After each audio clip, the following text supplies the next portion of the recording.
So the Chiefs just beat the Saints so badly that not only did they have double the net success rate of any other team in Week 5, but the offense is only operating at a B- level at best when you factor in their inability to score touchdowns in the red zone, along with the fact that they are still figuring out their identity on offense without key weapons. This should terrify the rest of the NFL because this means KC is on the edge of decisively winning games and look primed to be Super Bowl favorites once again. So let's get into this win over the Saints as well as a real update regarding Rashee Rice. But first, how about those? All right, this game was the first non-stressful Chiefs game that didn't go down to the wire in nail-biting fashion since the Chiefs took on the Dolphins at Arrowhead in the wild card round during the Frostbite Bowl. This is a definite positive for the team as they head into their bye week, dealing with a bunch of injuries, especially on the offensive side of the ball. They'll have some time to figure some things out, but let's get into this game. It started out with a wild third down conversion by Alvin Kamara as he completely reversed the field to help move the chains. However, all that was for naught because a few plays later, Spags sent pressure and Carr threw a dumbass pass off his back foot, lofting it into the air, and Brian Cook made a wonderful leaping interception. Sadly, he was ruled down by contact, and the fact that he ended up housing it down the sideline like he did last year in Germany meant absolutely nothing. Well, he still got the interception, which was perfect, and that meant this was the first game all season where the Chiefs did not give up any points on their opponent's opening drive. Patrick Mahomes and company then proceeded to take the field with Kareem Hunt getting the handoff on the first play.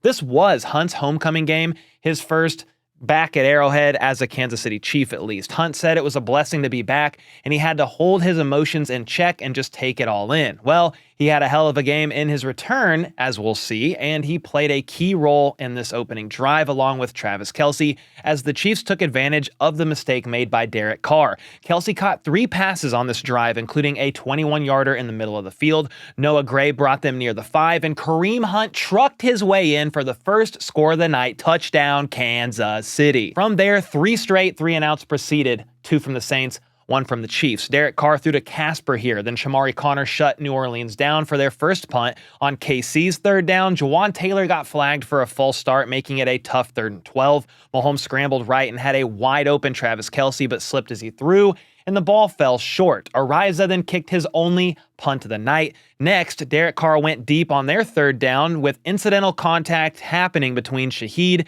and Justin Reed, and that resulted in another incompletion and another Saints punt. KC got a little more momentum on this drive, though, with Jody Fortson, who was just signed to the 53-man roster, catching a first down pass, his only catch of the night. Carson Steele and Kareem Hunt pounded the rock, with Mahomes making an incredible play here to avoid pressure, using Hunt as a safety valve to get them into the red zone.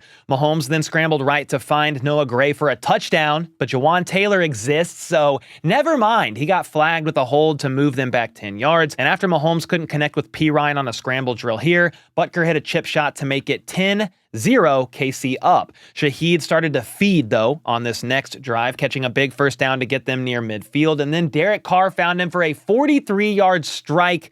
Touchdown Saints. The pocket held strong, and Shaheed made a nice move on Brian Cook on this route for a wide open Shaheed touchdown that brought the game within 3 points. A tough one there for Cook, but hey, he had a nice interception earlier, so I'm going to forgive him for that one. Mahomes then used his legs to run for a 9-yard first down, which was nice, but also sad because the only reason my underdog pick'ems didn't hit last night is due to the fact that Mahomes didn't pick up 1 extra yard on that scramble. I hit on Kareem's rushing attempts, Carr's completion percentage, Gray's receiving yards, as well as Alvin Kamara's receiving yards, but was 1 yard short with Mahomes. New signups using code HBTC will get a gimme pick'em in the lobby, plus up to $1,000 in bonus cash, by the way. Shameless plug because pick'ems make every NFL game way more exciting in my opinion. But anyway, after that run, Worthy flew downfield for a quick first. Travis Kelce then caught the next first down with KC's offense lined up in 14 personnel. That's right, they had 4 tight ends out there: Wiley, Fortson, Gray, and Kelce. And that's something they did several times last night. It's not an extremely common thing in the NFL either, but hey, Fortson is a converted wide receiver. Wiley is known as a pass-catching tight end. Noah Gray is a solid target out there for Mahomes. He's proven that over the years. And Travis Kelce is the freaking GOAT. So you lose receivers. Andy Reid says, no problem. We'll just run the ball 39 times, which is what they did last night, and use a bunch of tight ends. Now, Receivers did get involved, JuJu Smith-Schuster in particular, later on, but back to the game. Because Carson Steele fumbled for his third time this season on a failed trick play, I kind of blame the coaching staff here more than Steele, to be honest, because why are you putting a rookie in this situation? Sure, Steele should have ate the tackle once the play was blown up and protected the football above anything else, but he has very little NFL experience. So do that one with Kareem Hunt maybe next time, or don't do it at all, because the Chiefs were averaging 5.8 yards per carry on the ground. So why the trick play? Just run it up the gut. It had been working up until that point. The Chiefs did recover the ball, though, recovered the Steele fumble, but that combined with a holding penalty backed them way up to 2nd and 34. I believe the broadcast said 2nd in Overland Park, which is actually hilarious. JuJu helped make it 3rd and 22, and then insert Travis, I'm a freaking psycho, Kelce on this play here. Mahomes told Travis to just get them into field goal range, but nah, why just do that? Because Kelce saw Samaje Perine creeping up the left sideline and lateraled it to him to make it 4th and 1. Perine got a bunch of extra yards here, and the craziest part to me about this play is Perine hasn't been here too terribly long, but he sees Kelce do laterals and pitches like this every day in practice. And even though Kelce has never thrown one Perine's way before during a practice, Samaje had seen it enough to know he could do it, so he stayed in phase with Kelce just in case. Well, it not only happened, but it worked. Kareem Hunt then converted a 4th and 1, showing something that a running back hasn't shown for the Chiefs, at least consistently in quite some time, and that is great vision. His ability to make a man miss in order to get a couple of extra yards here, a couple of extra yards there. That's something that is massively needed for KC, especially on these short yardage situations. All in all, Hunt forced 7 missed tackles on the night and gained 64 yards after contact. It's safe to say that a 1-2 punch with Hunt and Pacheco will be a wonderful sight to see once Isaiah returns from IR. Speaking of IR, we'll talk about another player. We got an update on Rashee Rice a bit later. Anyway, that 4th down conversion was short-lived, that Hunt converted, because Chase Young got home to Mahomes, beating Wanye Morris on the left side, and Butker kicked field goal number 2 on the night. This had the Chiefs up 13-7 with a minute and a half to go in the half, and the Saints, they went 3 and out, only taking 20 seconds off the clock after Nick Bolton completely blew up this Alvin Kamara screen. Bolton was once again all over the place in this game, shutting down multiple key plays, and that 3rd down stop actually allowed the Chiefs to march back down the field with a minute to go in the half, and JuJu abused New Orleans zone coverage. He caught 3 passes on this drive alone for 46 yards. Kelce got them to the 10, but the Saints held strong in the red zone, and Butker kicked his 3rd field goal of the night to make it 16-7 Chiefs at the half, and they got the ball back to start the second half as well. And trust me, there's plenty to get into about the second half, a lot of takeaways resulting from this game. I also have a bit of a Rashee Rice update, but before I get into all that, Chiefs Bids is back with another partnered giveaway featuring this Speed mini helmet signed by linebacker Nick Bolton, and there's also still time to enter to win this full-size helmet signed by Isaiah Pacheco, and he also addressed it to the HBTC community, which is pretty cool. Now, to enter for your chance to win the Nick Bolton mini helmet, either click the link in the pinned comment or the top of the description to enter on desktop, or the primary way is going to be by going to the bids portion of the official Chiefs app. That's where they have all kinds of game-worn items or signed memorabilia you can bid on, and this gets updated all the time. This week, I see tons of game-worn items from players like Chris Jones, Xavier Worthy, Drew Tranquill, Trent McDuffie, Rashee Rice, among others, a plethora of signed helmets, and then they even have a signed photo mystery box with a chance to win a full-size helmet signed by Patrick Mahomes himself if you get a golden ticket. And once you're in the bids portion of the Chiefs app, if you want to enter for your chance to win this Speed mini helmet signed by Nick Bolton, just select the filter button at the top right, then offer type giveaways, and the helmet will immediately pop up for you. Make sure to fill out your profile, including a shipping address and card info, because the winner will have to pay for shipping. And then if you want a shot at winning that full-size helmet signed by Isaiah Pacheco, all you got to do is join the Chiefs Bids private Facebook group. Link is in the description, or just scan this QR code on screen. Accept the group rules, that's important, and when approved, comment the word HBT Chiefs on the giveaway post pinned to the top of the page right here in the featured section. I will be selecting the winner by end of day tomorrow, which is Wednesday, October 9th. All right, before I get into the second half of this game, I did want to mention before halftime, Skyy Moore did muff a kickoff, and this begs the question, what are we doing here with Skyy Moore? The only place I thought he could potentially contribute was on kickoffs because he was pretty good at it during the preseason, but you now have him playing, like 6 snaps on offense last night, and he muffed a kickoff. It wasn't devastating. He picked it up and got some yards out of it to like the 20-yard line or something, but a touchback would have got them to the 30. So you've got Skyy Moore muffing kickoffs, and you've got everybody on Chiefs Twitter, including Jeff Schwartz, Carrington Harrison, among others. They're asking, why on earth is this man on the roster? Nothing good happens when he touches the ball. That's where I want to get your guys' thoughts on the situation. Do you think the Chiefs should just bench Skyy Moore for the rest of the season? Like, what do you do with this guy? He's dropping passes on third down when his name does get called. He's muffing kickoffs. He's muffed multiple punts. Like, what are we doing with this guy as he enters the third year into the system and he's still not contributing? With that out of the way, Kareem Hunt got heavily involved once again to start the third quarter. Then Mahomes took a deep shot to Worthy down the left sideline, and there was no flag for DPI, though there probably should have been, but the Chiefs get all the calls. And instead of KC getting a first down and the ball inside the 15-yard line, they did have to attempt a 51-yard field goal. Butker is normally automatic from that distance, but this time he bounced the ball off the upright for his first miss of the night and his second miss of the season after he came up just short on a 65-yard attempt last week. That's okay, though, because Turk Wharton got home to Derek Carr on 3rd and 12 here, his first full sack of the season. KC had a real opportunity to put this game away on this next drive, too, because they were up 9, and a touchdown here makes that 23-7 near the end of the third quarter. And while Carson Steele converted a 3rd and 1 and a well-deserved DPI was called this time on Worthy after another deep shot from Mahomes set them back up in the red zone, things got a little dicey for a bit here. Mecole Hardman fought for a first down, a hard-fought first down to make it 1st and goal. Then 2 plays later, Mahomes hit JuJu on an RPO for a would-be touchdown. However, the ball was a little back-shouldered to JuJu, but it was definitely a catchable ball. The problem was, look at how awkwardly JuJu Smith-Schuster ended up gripping the football. It was like near the bottom like a freaking ice cream cone, and it didn't allow him to get a solid grip on the ball, and it ended up getting popped up into the air just high enough for former Chief Colin Saunders to get one hand on it, pick Mahomes off, and rumble his way down the field to the 35-yard line. That's just another unfortunate example of the Chiefs' red zone woes so far this season. It thankfully didn't cost them the game or anything like that, but it definitely would have put the game away if JuJu gets that touchdown, and it then made for a much more tense few minutes after that because the Saints marched their way down the field, and in just 8 plays, they went 65 yards and scored a touchdown on a well-designed red zone play where tight end Foster Moreau faked like he was blocking and snuck out up the field for an easy score with Leo Chanel in coverage. And it was a 3-point game, by the way, instead of a 2-point game because New Orleans ended up surprisingly missing the extra point.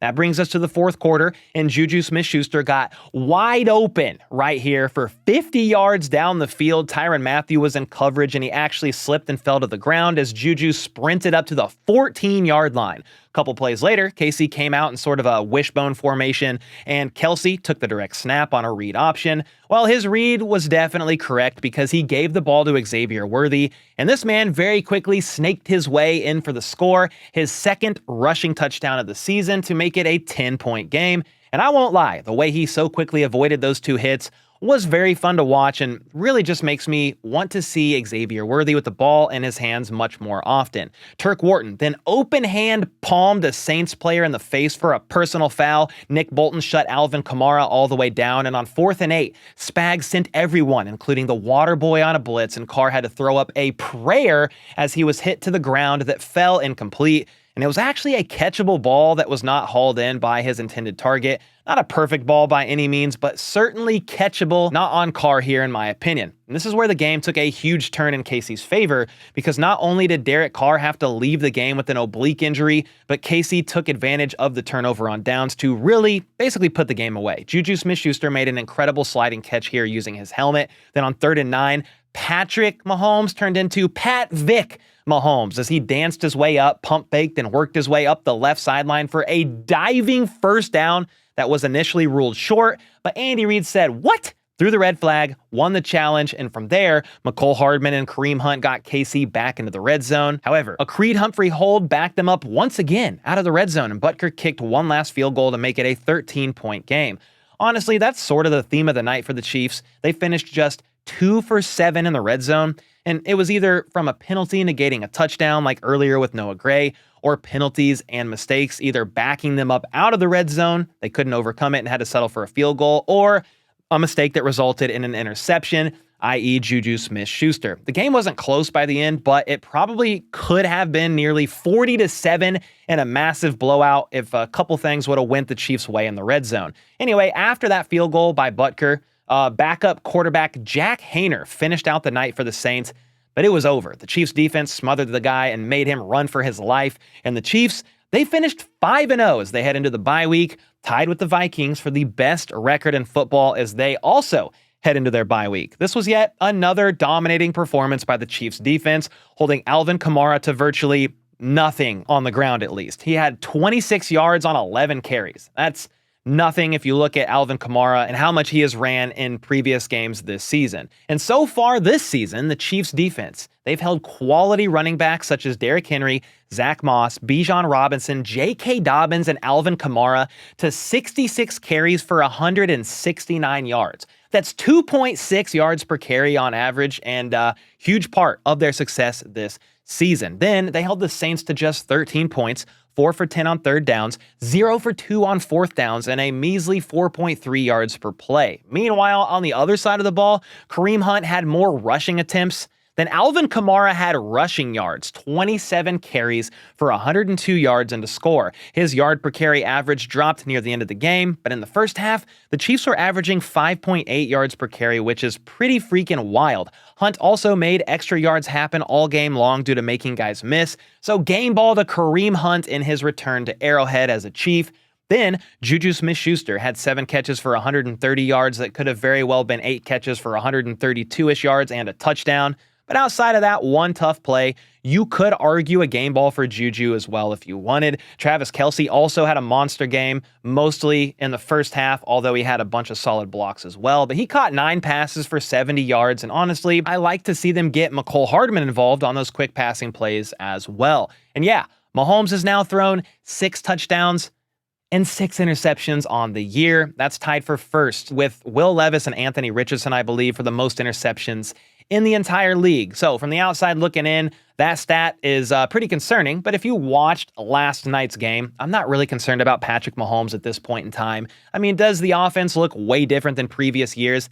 Yes, this is once again a defensive-led team, and we need to accept the fact that it is. Mahomes and company just needs to play clean football, put up points, even if it's several field goals, and more times than not, they're going to win, especially if they can clean up these turnovers. That's the concern ultimately on offense right now. I'm going to talk more about the concerns here in a video soon. They're heading into their bye week. There's time to talk about it, but they do need to improve in the red zone and just take care of the turnovers, man. They are 4th worst in the NFL with a turnover differential of -4. Yet in spite of that, they are still undefeated. The offense is playing at like a B- level most of the time, yet they are still winning these games. So watch out if they can get it figured out on offense. The bye week should help with that, by the way, because you've lost a bunch of key weapons along the way, and they have to keep adapting as time goes on here. Next up, I wanted to touch on 2 quick things here. First, as far as injuries go, I think the Chiefs escaped with basically no new injuries, but it's worth mentioning that left tackle Wanya Morris did leave the game for a bit after doing something to his right knee. He ended up having to leave for a few plays, was checked out at the table, and then ended up coming back in and finishing the game. But this is the same knee he suffered a bone bruise on, though I am encouraged he was able to return. And before I get out of here, Rashee Rice did have surgery today, and after all the weird, confusing updates, reports, crypticness, not sure what was going on, we finally know. We had a little bit more clarity yesterday right before the Monday Night Football game, but now we basically have a clear picture, I guess you could say. Jordan Schultz reported on this first earlier today at 2 p.m. Central, saying Rashee Rice underwent successful LCL surgery today with Dr. Cooper, and this was in Dallas, Texas area, I believe, and will miss the remainder of the regular season. A full recovery is expected. He also mentioned that there was a repair done to Rice's hamstring tendon, and there was no structural damage, so no ACL, no meniscus, no PCL, nothing else other than the LCL that they had to repair, as well as that hamstring tendon, and there's going to be no long-term concerns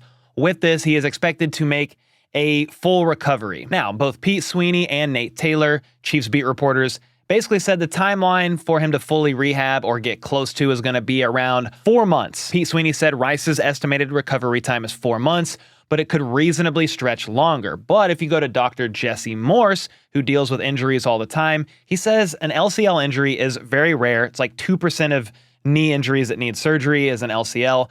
And he's really not going to be able to start rehabbing his hamstring until the 4-month mark. So if there was any hope that Rice could return by the Super Bowl, he basically shuts that down because 4 months from now would be February 8th. But Dr. Jesse Morse basically shuts that down and said that is not realistically likely to happen.